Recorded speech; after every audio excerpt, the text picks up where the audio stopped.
8절에서 10절을 보겠습니다. 히브리서 8장 히브리서 8장 8절에서 10절 옛 언약과 새 언약 1편을 증가하겠습니다. 같이 봉독합니다. 시작. 저희를 허물하여 일렀을 때 주께서 가라사대 볼지어다 날이 이르리니 내가 이스라엘 집과 유다 집으로 새 언약을 세우리라. 주께서 가라사대 내가 저희 열조들의 손을 잡고 애굽 땅에서 인도하여 내던 날에 저희와 세운 언약과 같이 아니하도다. 저희는 내 언약 안에 머물러 있지 아니하므로 내가 저를 돌아보지 아니하노라. 주께서 가라사대 그날 후에 내가 이스라엘 집으로 세운 언약이 이것이니 내 법을 저희 생각에 두고 마음에 이것을 기록하리라. 나는 저희에게 하나님이 되고 저희는 내게 백성이 되리라. 아멘. 기도하겠습니다. 아버지 하나님, 오늘 옛 언약과 새 언약 율법과 복음 시리즈 제1편을 증거하기 원합니다. 입술에 기름 부으시고 잘 아버지 증거할 수 있는 은혜 주시옵소서. 예수 그리스도 이름으로 기도했습니다. 우리 하나님께 영광의 박수. 할렐루야. 네. 성경에 보면은 언약이라는 말이 얼마나 올까요? 50번, 100번, 150번, 200번. 200번이다, 200번. 근데 왜 하나님의 언약이라는 말씀을 성경에 많이 썼을까요? 그것은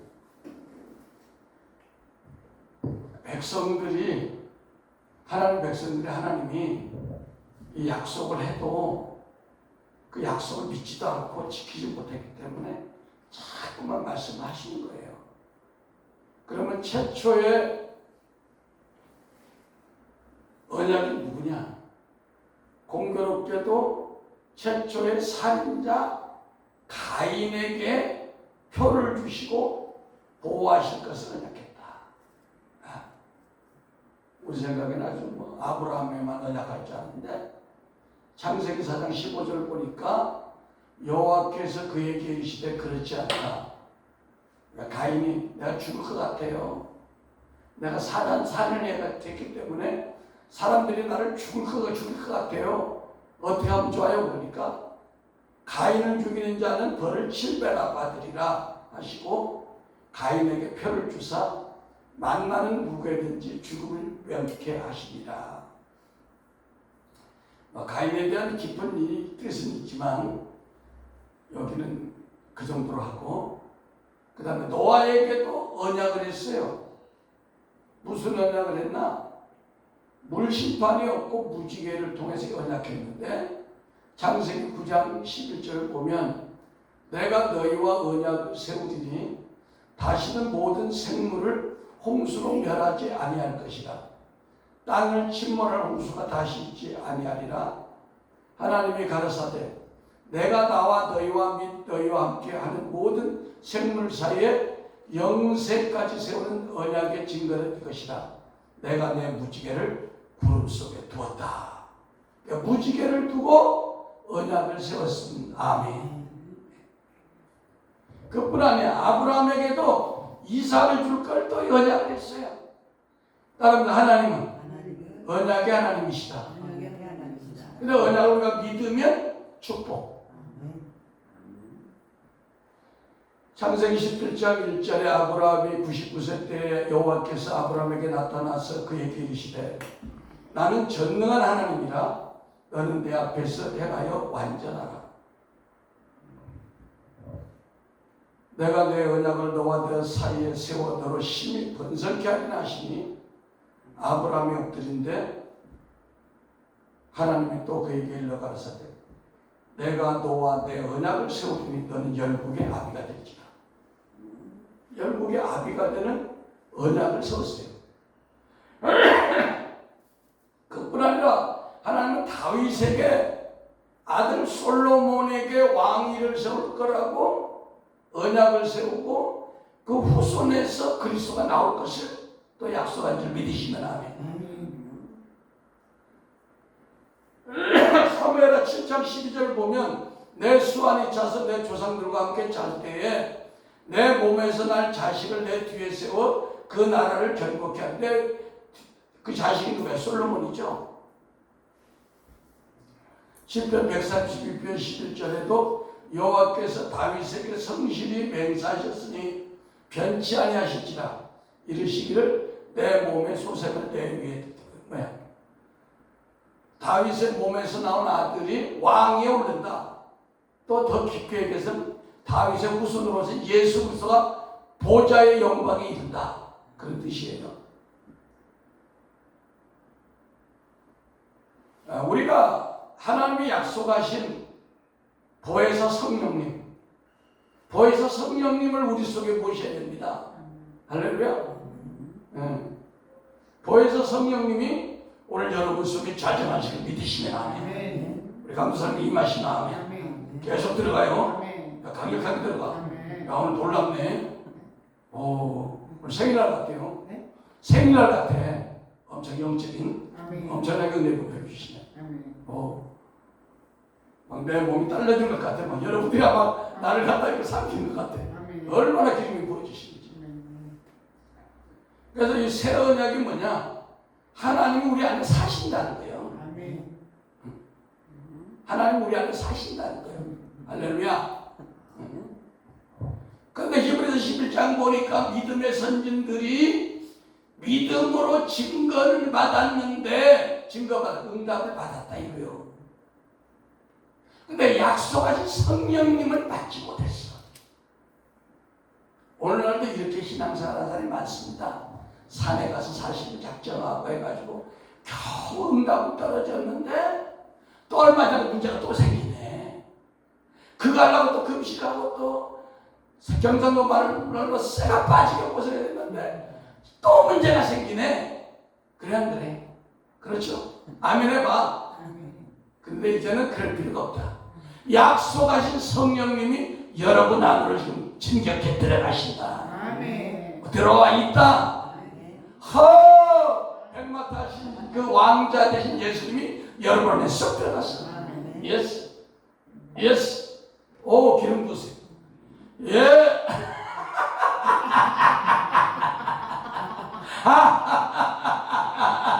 자, 변호사님이야. 예! 성령님이 그렇다잖아. 성령님이 그렇다고 하잖아. 예스. 너무 성령님이 과하게 오시면 설교를 못할 것 같아. 성령님 살살 좀 불러주세요. 아이고. 예. 어우. 여러분은 왜 웃지만 저는 지금 감당이 안 되지. 얼마나 성령님 기뻐하시는지. 제가 이틀 전인가 누워있으면서 환상인가 임신인가 봤는데 내가 그 왕궁 조선시대 왕궁을 들어가려고 하는데 그 경비가 딱 막는 거예요. 못 들어간다고. 어디 가려고. 아니 조금 이제 소리가 나. 백마탄 왕자가 오신다 그래. 그러더니 그 수비하던 그 경비들을 막 그냥 칼로 쳐서 죽이고 그 백마탄 왕이 그냥 어디가 보좌에 왕이 임금한 보좌에 쏙 올라가고 있어. 하나님께 할렐루야. 이게 무슨 얘기냐? 그것이 꿈 얘기지만 내 얘기요. 내 속에 백마탄 그 주님이 우리 안에 쏙 보좌에 자정을 했다는 얘기요. 꿈인지 생신지. 그것이 여러분에게 오늘 되어진 줄 믿으시면 아멘. 여러분도 되라고 지금 얘기하는 거야. 나 자랑하는 게 아니라. 백마탄 왕자 예수님이 우리 손가락 올려. 이야 대박 났다. 내 아파트 팔리는 거 신경 쓰지 마. 순식간에 나간다. 할렐루야. 오 주여. 그렇게 믿기들은 오늘 그냥 하나님 한꺼번에 해결해 버리네. 얼마나 좋은 저렇게 하겠어요. 백마탄 왕자가 들어갔다니까 지금. 예배가 이렇게 행복해야 되잖아요. 옛날에 막 괴로워가지고 목사님 여기 기도해 주세요. 여기 귀신들이 얼마나 수고곡질했어. 하나님의 영광 안에서 귀신들이 그냥 다 나가는 거지. 지들이 알아서 나가. 왜 있어봤자 괴로우니까. 먹을 게 없어요. 그래서. 지들이 먹을 게 있어야지. 이 동네는 먹을 게 없어. 여기는 하나님의 백성들이 먹을 것만 있어. 박권사님 그렇죠? 네. 권사님 두 분이나 되시네. 히브리서 11장 39절에 이 사람들이 다 믿음으로 말미암아 증거를 받았으나, 증거 받아. 아브라함이 이삭과는 증거 받았어.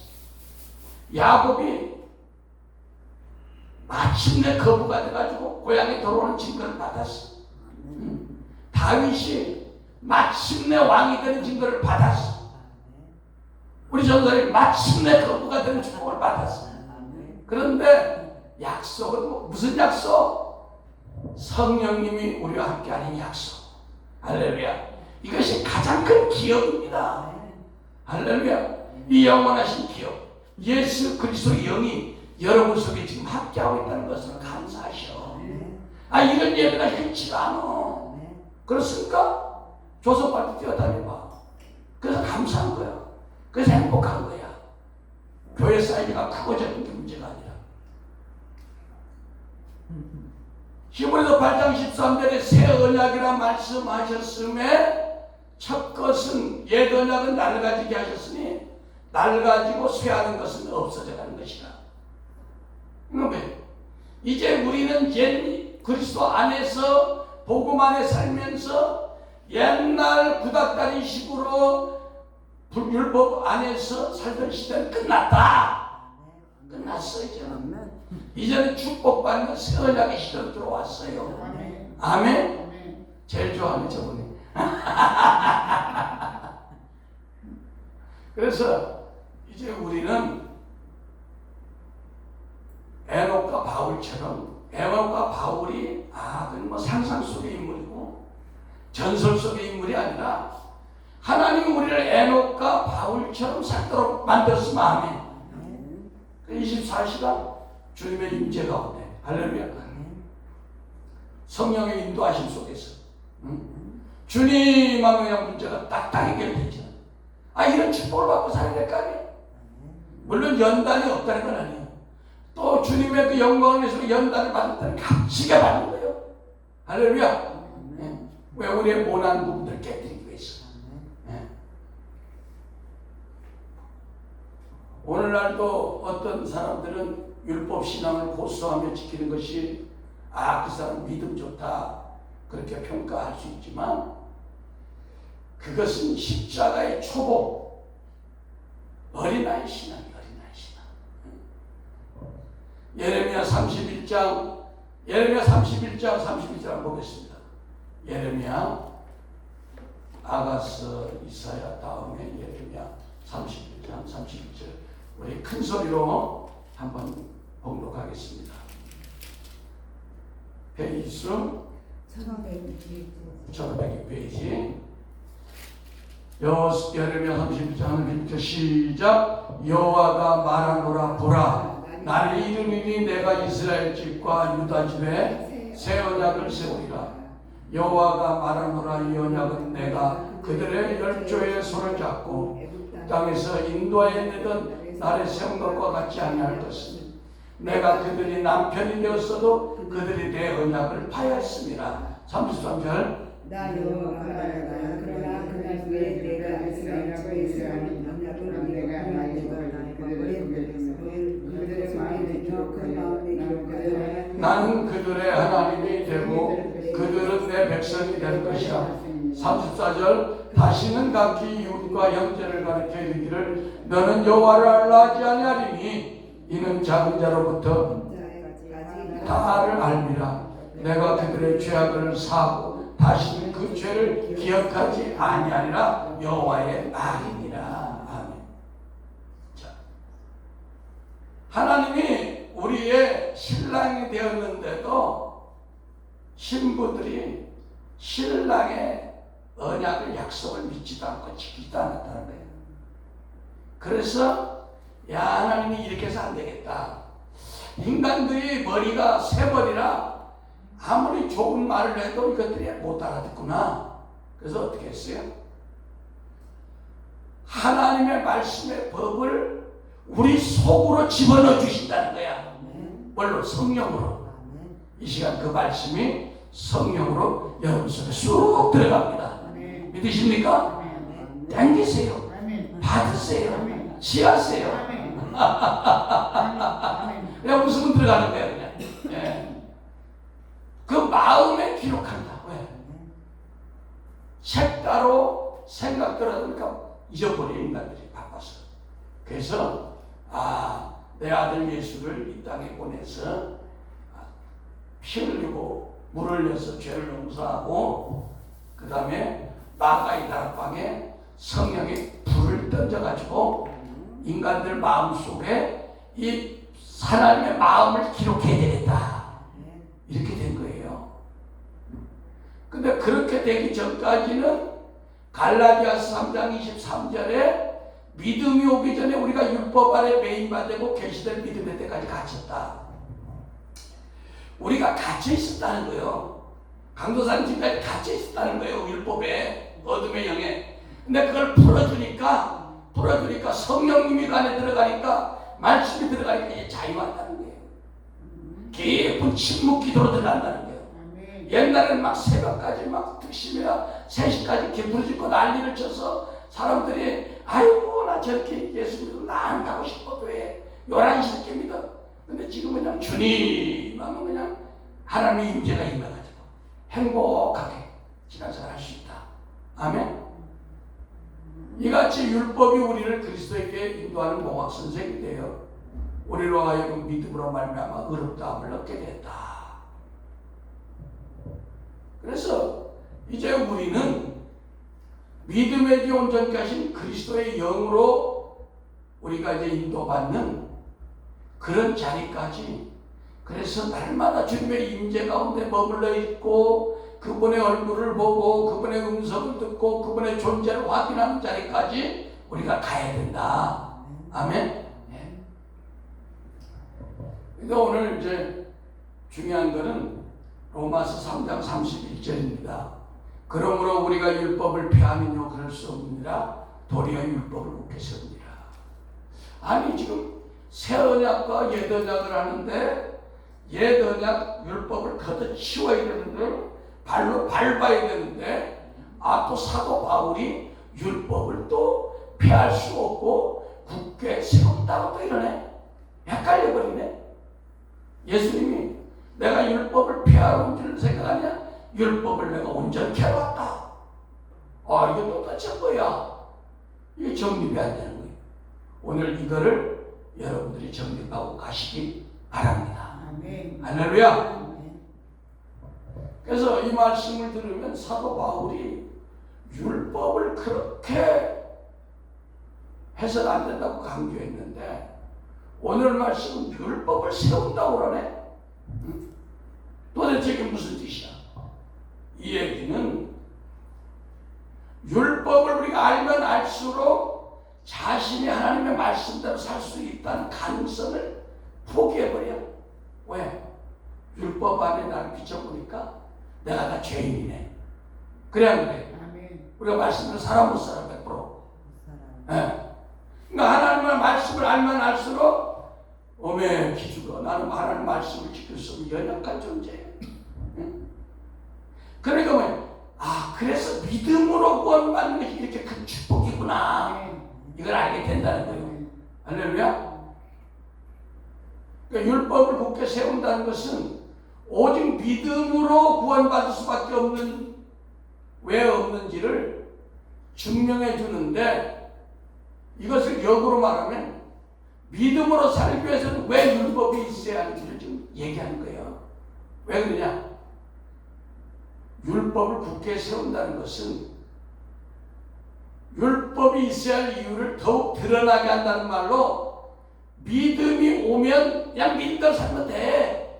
죄 신경 쓸 거 없는 게 아니라 율법이 필요 없다는 것이 아니고 도리어 율법의 필요성을 더욱 절실하게 우리가 느낀다는 거예요. 왜? 율법과 믿음은 대적 관계가 아니라 서로를 보완해주는 관계다. 상호 보완 관계예요. 믿습니까? 잘 들어야 돼. 또 이 설교 두고 아우 전 목사님 또 율법주의로 돌아갔대 이렇게 얘기하면 안 돼. 난 율법주의를 싫어하는 사람 중에 하나예요. 그런데 오늘 말씀은 율법은 믿음이 와야 하는 이유를 알려주고 믿음은 왜 믿음으로 의롭다함을 받을 수밖에 없는지 율법이 없으면 그걸 모르는 거야. 그러니까 율법과 은혜는 짝이에요. 서로가 서로를 드러내주는 짝이란 말이야. 어느 것 하나가 없으면 장애인이야, 장애인. 다리 한쪽 무슨 장애인이죠. 이건 마치 빛과 어둠과 같아서 어둠이 있으면 빛이 있어야 어둡다는 걸 알아. 알겠습니까? 네. 왜냐면 어둠이 어둠으로 드러나기 위해서는 빛이 있어야 되는 거야. 그래. 빛이 있으면 어둠이 물러가는 거니 그걸 알잖아요. 은혜와 율법이 마찬가지야. 믿음과 율법이 둘이 서로 동행하면서 서로를 드러나게 된다. 그래서 율법이 복음으로 드러나게 해주기 때문에 율법도 귀한 것인 거예요. 율법이 없으면 죄를 몰라요. 왜? 율법이 없기 전에도 죄는 있었지만 율법이 주어지기 전에는 죄인지 몰랐어. 아멘. 그래서 율법이 가입한 것은 우리의 죄를 들춰내기 위해서야. 아멘. 그러니까 율법이 없을 때는 죄인인지 몰랐는데 율법이 생기고 나니까 내가 죄인으로 드러나더란 말이야. 아멘. 그래서 내가 죄인임을 알아야 그리스도 믿음으로 얻는 구원이 얼마나 소중한 걸 아는 거예요. 율법을 다 지키려고 해봐. 율법이라는 게 100가지 중에 하나만 못 지켜도 아무 효과가 없는데. 그러니까 율법이 믿음을 은혜가 되도록 드러나주게 해준다. 그러니까 연속국의 탤런트가 주연만 있으면 재미가 있어요? 조연이 있어요, 조연이. 조연이 있어야 주연이 빛나는 거야. 믿음도 마찬가지로 믿음만이 복음이라는 것을 율법을 통해서 드러내주기 때문에 그래요. 왜? 율법에 의하면 하나님 말씀대로 살지 않으면 너희들 다 죽어. 그런데 믿음의 주요 원자께신 예수 그리스도가 와가지고 십자가에서 모든 율법의 요구를 다 속량해 주셨어. 그래서 너희들은 그냥 믿기만 해. 그럼 용서를 해줄게. 그러므로 율법은 믿음을 세우고 믿음은 율법을 세워주는 서로가 서로를 세워주는 역할을 합니다. 그러니까 믿음 안에 있는 성도가 율법을 폐기하지 않는 것은 율법이 복음으로 드러나게 했기 때문이야. 마태복음 5장 17절에 내가 율법이나 선지자나 폐하러 온 줄 생각하지 말라. 폐하러 온 것이 아니요 완전케 하려 한다. 예수님이 그렇게 했잖아요. 그래서 이 말씀을 듣는 어떤 사람들은 그 말이에요, 목사님. 율법 신앙이 진짜라고 그러잖아요, 예수님이. 그러나 율법 신앙으로 우리가 돌아가는 말이 아니라 율법을 통해서 하나님의 은혜를 더 감사하게 된다는 거예요. 응? 율법은 예수 그리스도를 더 의지하게 하는 복음의 짝이므로 결국 율법이 나로 하여금 믿음으로 예수 안에 서게 하는 역할을 하게 한다 이거야. 그러니까 율법이 믿음을 온전케 해주고 믿음이 율법을 온전케 해준다. 그러니까 사도 바울이 율법 안에서 굳건하게 선다는 말씀이 모순이 아닌 거예요. 왜? 바울은 그러면서 의문에 속한 율법을 자기 육체로 십자가에서 완전히 폐했다. 이렇게 에베소서 2장 15절에 원수된 곧 의문에 속한 계명의 율법을 자기 육체로 폐하셨으니 이는 이 둘로 자기 안에 한 세 사람을 지어 화평하게 하시고. 그러니까 아까 제가 얘기했죠. 율법과 믿음은 복음은 다리가 두 개가 있어야 온전히 사람이 온전한데 한쪽만 있으면 절반이가 되죠. 그래서 이 율법과 복음을 나름대로 안다는 사람들도 뭐라고 그러죠? 지금 신앙이 유튜브 보면 이제 10계명도 폐지됐고 11조가 폐지돼서 11조 안 해도 됩니다. 교수들도 있다 소리하네. 근데 이 율법과 복음을 잘 모르면 무율법주의, 그러니까 율법은 없다. 반율법주의, 율법은 무조건 없는 거야. 이렇게 얘기해. 내가 어떤 그 매체에서 돌이죠, 돌이라고 있어. 돌. 머리 빡빡한 그 사람. 그 사람이 중들을 모아놓고 나름대로 강의를 하는데 뭐라고 그러냐면 이 기독교가 멍청이들이래. 아주 개멍청이들이라 욕을 섞어가면서 그 사람 욕 잘하잖아. 김범은. 근데 그러면서 구약은 하나님의 옛 약속이고 옛 약속대로 신약 예수님이 왔는데 신약만 믿으면 되는데 이 멍청한 인간들이 목사들이 구약을 믿는다고. 무슨 십계명이냐. 이건 뭐예요? 이 사이비 이단들이 지금 구약의 율법을 이제 무효화시키려고 노력하고 있어요. 원수들이. 십계명이 만약에 없어지면 이 세상이 무법천지가 되겠죠. 무법천지가 되지. 지금 있어도 지금 금락인데. 그러니까 이 무율법주의, 율법은 없다, 없어졌다. 반율법주의, 율법은 절대로 안 돼. 이것은 새로운 영지주의 신앙이요. 새로운 구원파 신앙이에요. 그래서 이 시대의 영주주의, 이 예수님 시대 때만 영주주의가 있는 게 아니라 이 시대의 새로운 영주주의 신앙은 반율법주의, 무율법주의로 기독교 안에서, 기독교 밖에서 반기독교, 안티들이 생기듯이, 근데 기독교 안에서도 반율법주의, 무율법주의가 지금 막 세워져 나가지고 십계명 필요 없어. 주일 같은 거 필요해. 필요 없어.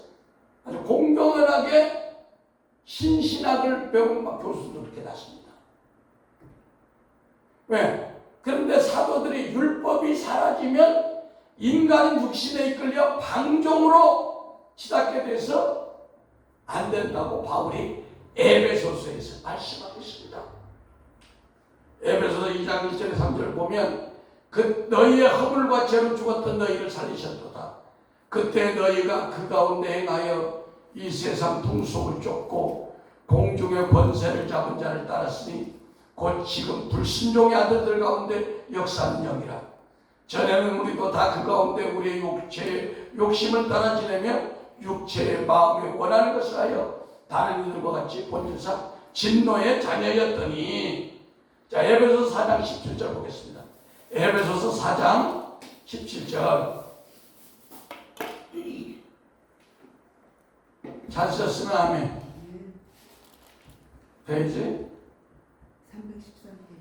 314페이지. 에베소 4장 17절 큰 소리로 시작. 그러므로 내가 이것을 말하면 주 안에서 증거하니 이제부터는 이방인이 그 마음에 험한 것으로 행하는 같이 너희는 행하지 말라. 저희 총명이 어두워지고 저희가 거래 있는 무지함과 저희 마음이 굳어짐으로 말미암아 하나님의 생각에서 떠나려다. 저희가 감각 없는 자 되어 자신의 방임하여 모든 더러운 것을 욕심으로 행하되 오직 너희는 그리스도를 이같이 배우지 아니하였느니라. 아멘. 우리가 2장에 보면 허물과 죄로 죽었을 때 우리 인간들이 육체의 욕심을 행해서 육체의 마음이 끄는 대로 살았다고 했어요.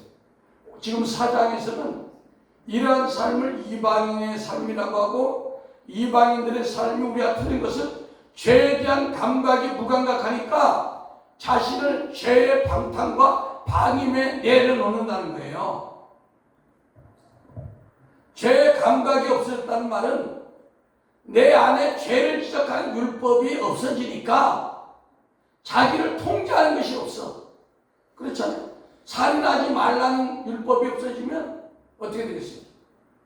헌법도 바꿀 거야. 뭐 성경도 살인해도 괜찮다니까 헌법에 형법에 살인한 죄 없애버리지 뭐.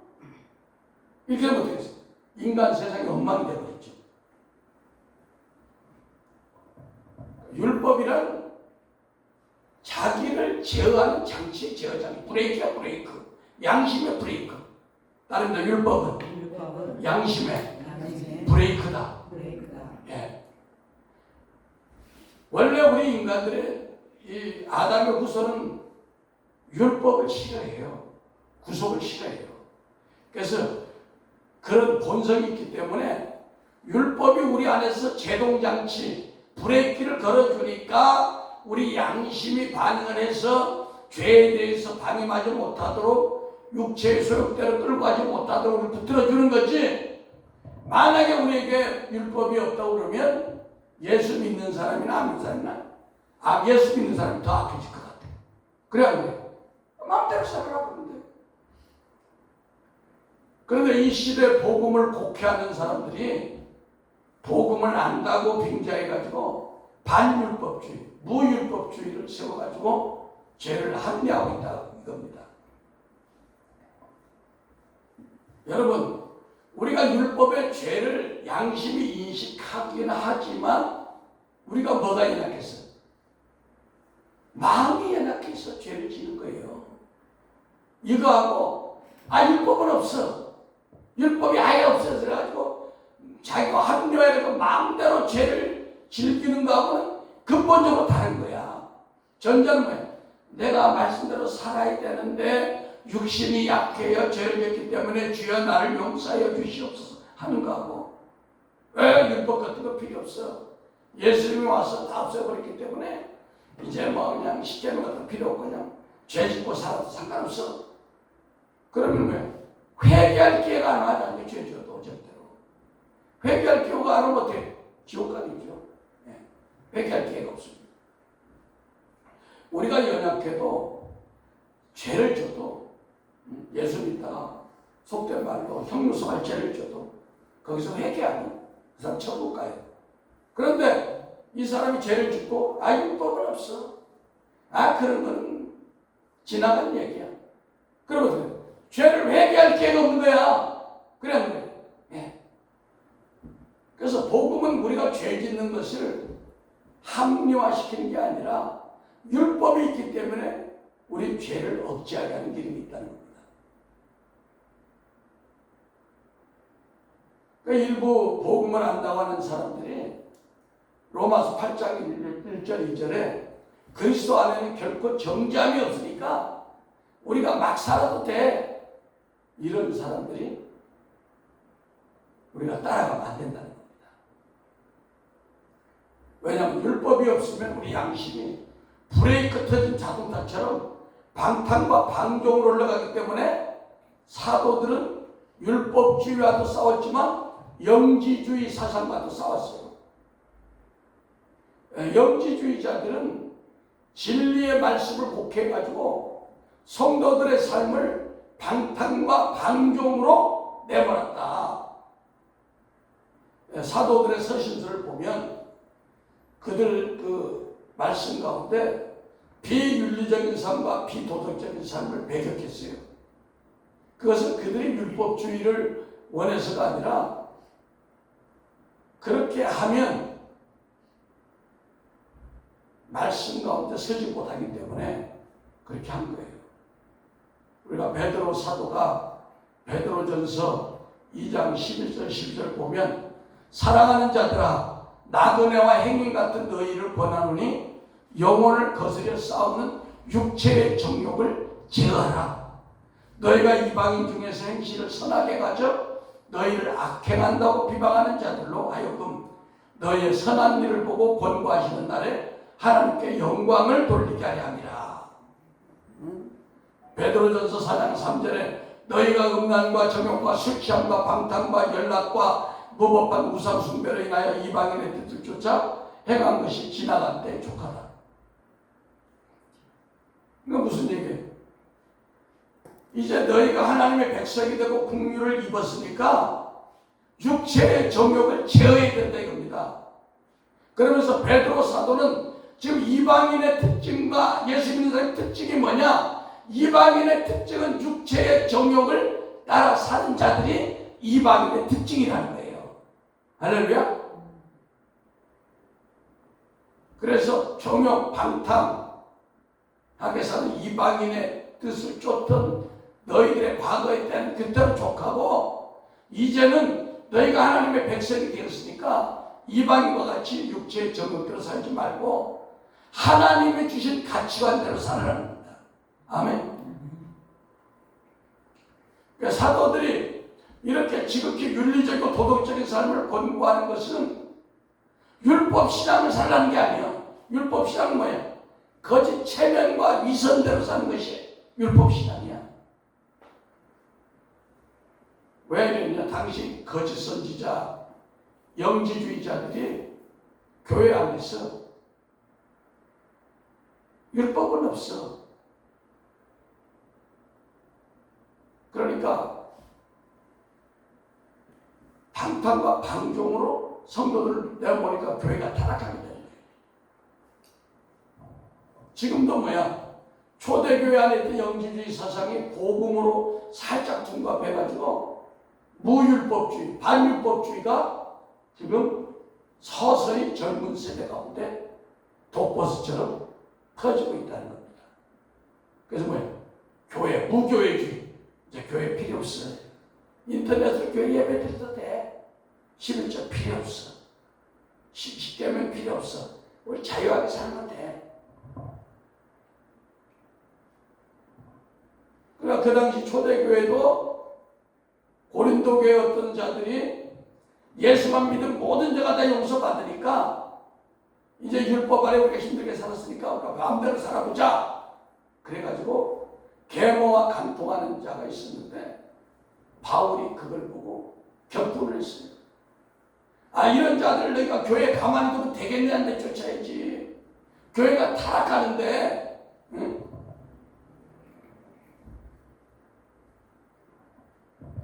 그래서 우리가 죄라는 것은 우리 몸과 연결되어 있습니다. 죄가 우리 사람과 연결되지 않고 짓는 죄는 하나도 없어요. 그렇잖아요. 죄가 사람과 연결되지 않고 거짓말도 사람이 하죠. 살인도 사람이 하죠. 도둑질도 사람이 하죠.